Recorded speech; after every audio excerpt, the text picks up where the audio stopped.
Merci, chers collègues. La parole est à notre collègue Salim Aïb Dafé.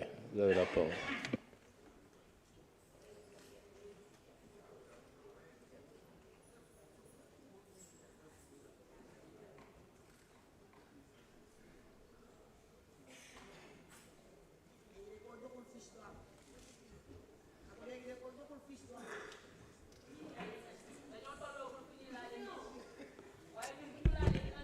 Voilà. Merci, Monsieur le Président, Monsieur le ministre de la Justice, garde des Sceaux, Monsieur le ministre chargé des relations avec les institutions, chers collègues, ñu ngi leen di nuyu sénégalais yi di nuyu également journalistes yu fi ñëw assister à notre session extraordinaire.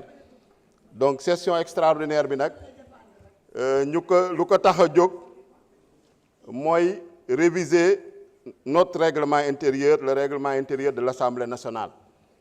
Donc ci révision boobu fexe harmoniser règlement intérieur bi ak constitution bi parce que ñëpp gis nañ ni situation bu amoon mooy ni règlement intérieur bi bu ñu koy mujjee réviser dernière révision règlement intérieur bi moo ngi daté de 2019. Le règlement intérieur bu ñu am c'est une loi organique de 2002 ñuy rappeler ni Assemblée nationale institution la ñoo ngi ko régir ci biir constitution bi ay dispositions moo ngi ci biir constitution bi comme président de la République comme gouvernement ak yeneen institutions yi. Donc lu koy complété mooy règlement intérieur wax naka la Assemblée nationale naka nañ koy organiser ak naka lay fonctionner. Ci loolu nag en 2019 dafa fekk dañu supprimer woon le poste de premier ministre mu am une révision du règlement intérieur à l'époque ñu supprimer ces dispositions génnee ko ci règlement intérieur bi. Ensuite en 2021 bu ñu delloowaatee le poste de premier ministre dans la constitution on n'a pas suivi la même procédure.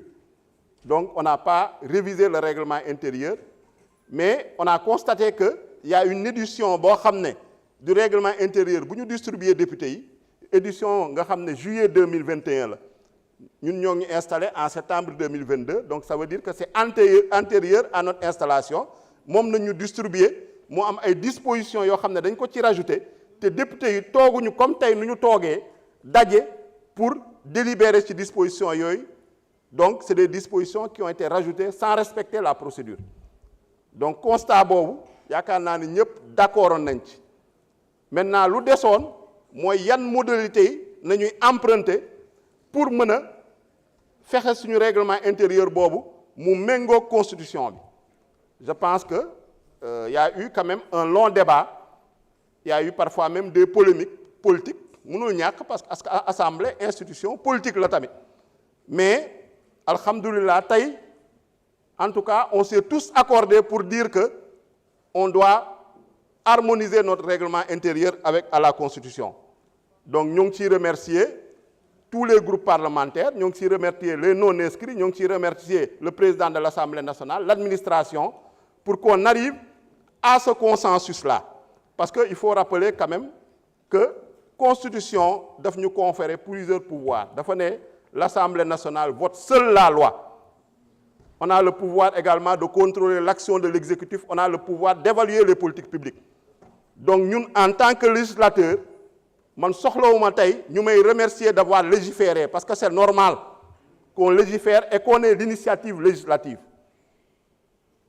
Tey lu ñuy légiférer ni c'est pour améliorer le fonctionnement de l'Assemblée nationale parce que règlement intérieur bi moom moo ñu régir amul kenn ku fi taxaw ba ne rappel à la constitution amul rappel au règlement nañu wax président jox la parole nga ñëw yéeg ne article tel règlement intérieur donc téere boobu su amee ay problème su amee ay insuffisance day gàllankoor suñu liggéey donc ñu siy féliciter que tey ñu ñëw pour am na harmoniser règlement intérieur boobu ak constitution.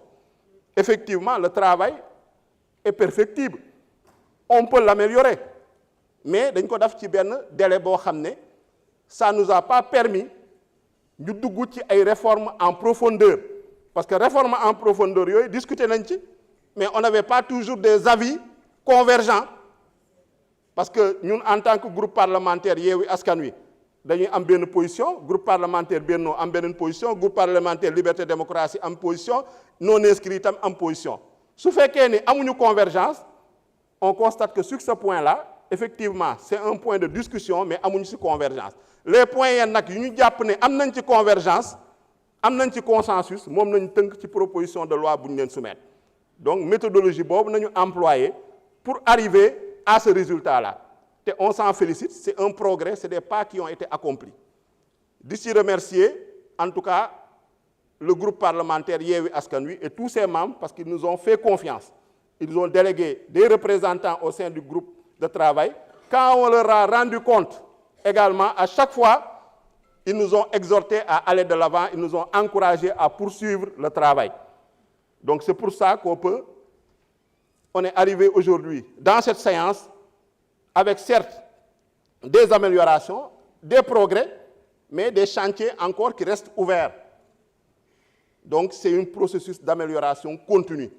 Et on doit le savoir comme ça. On doit continuer, en tout cas, à prendre l'initiative législative. Parce que l'Assemblée nationale, bu Sénégalais yi bëgg, c'est une Assemblée nationale qui a jël ses responsabilités. C'est une Assemblée nationale qui ce ne sera pas un simple annexe du pouvoir exécutif. Certes, dans notre système, le système, en tout cas, qui a été hérité de la Ve République, c'est un système où l'exécutif, quand même, est le pouvoir le plus fort. Il faut le reconnaître. Mais, quand même, l'Assemblée nationale a une très grande responsabilité à jouer s'il accepte de prendre cette responsabilité-là. Je pense que si la situation est bonne, donc nous avons félicité la nouvelle opposition, nous avons félicité l'actuelle majorité, nous avons félicité également ceux qui ne se retrouvent ni dans l'opposition ni dans la majorité. Parce que c'est ça la démocratie. Wow. Parce que, la majorité était de ce côté, l'opposition est de ce côté. Actuellement, la majorité est de ce côté, l'opposition est de ce côté.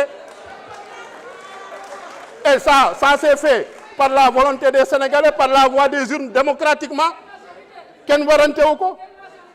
Donc, les Sénégalais en ont décidé ainsi. Demain, si nous organisons une élection législative, le président a décidé de dissoudre. Les Sénégalais vont décider peut-être de prolonger cette confiance et de nous donner une majorité écrasante à l'Assemblée nationale. Et dans ce cas, effectivement, on va approfondir ces réformes-là. Parce que le Sénégal, il veut une Assemblée nationale, en tout cas pleinement responsable, une Assemblée nationale qui représente le peuple, une Assemblée nationale qui fait jouer la démocratie et l'état de droit. Donc nous,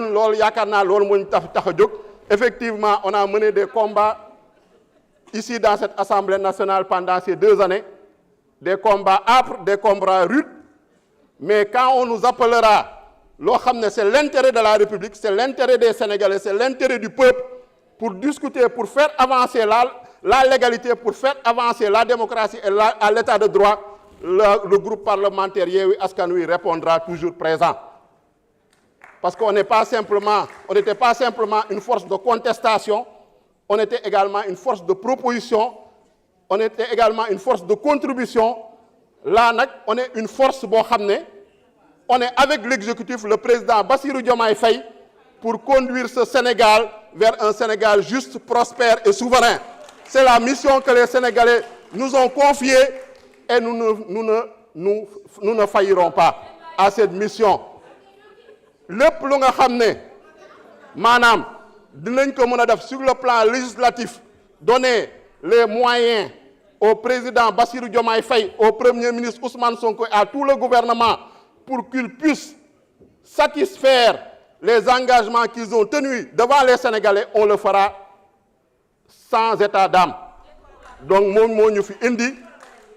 et quand il s'agira également de retourner vers les Sénégalais, on se retournera vers eux avec le sentiment du devoir accompli, avec le sentiment du travail bien fait même s'il y a des choses à améliorer, l'œuvre humaine n'est pas parfaite.